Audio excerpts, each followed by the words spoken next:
Hello and welcome to another Webcam Wednesday, which are the one-take videos that I take using webcam on Wednesdays due to lack of time. I wanted to talk today about the concept of what's natural and unnatural. You may have noticed the discussion going on. Well, you probably haven't, but anyway, there's a discussion going on in the comments of one of my videos about what I'm doing being unnatural and therefore alien to the spirit of herbalism, I suppose.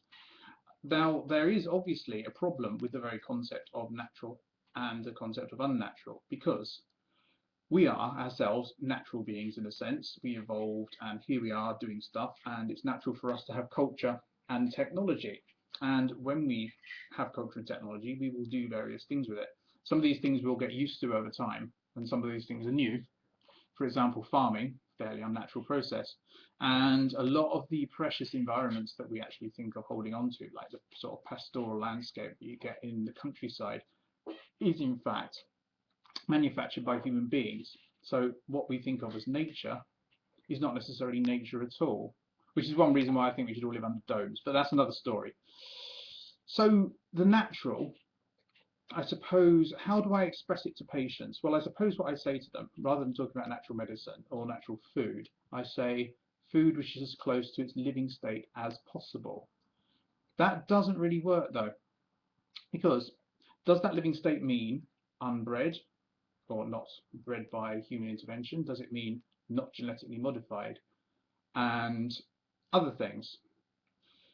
There is one thing, and I suppose I wanted to mention the homeostasis thing, because I've been slightly unhappy with what I said about homeostasis, because I'm talking about homeostasis reaching a balanced state, which sort of buys into the whole concept of the balance of nature. And in fact, nature's not really balanced because that state varies. It isn't a state at all. It wanders around and it's chaotic. There's a strange attractor there.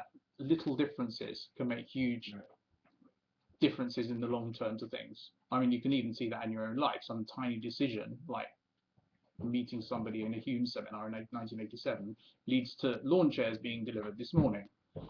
And that kind of thing means that although chaos is not always something, it doesn't mean that any kind of variation is going to lead to that kind of shift.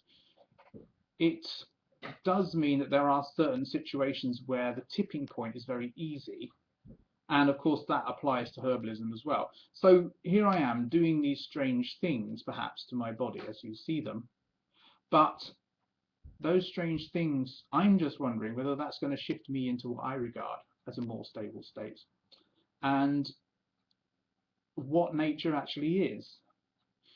Because I'm doing this, I don't like genetic modified organisms. I mean, these are two things that sort of come together. I think the issue with genetic modified organisms is actually nothing to do with safety at all. It's nothing to do with the scientific stuff. It's to do with crossing a boundary and transgressing into something which is actually morally wrong to interfere with, and using a logical argument against that that's based on scientific evidence is somewhat dubious, I think. So I don't want to sort of buy into that at all. I said buy into that twice now, I'm getting a bit cliched. So basically, the concepts of the natural and the unnatural, and I haven't even touched on the supernatural here, so that's another thing, are not really very well defined. And I want to say as close to the living state as possible, but even the living state is not a state.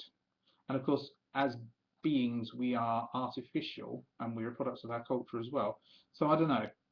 Anyway, if you like this video, please rate, comment, share, and subscribe. If you dislike it, please tell me why so I can improve, and maybe improve my pronunciation.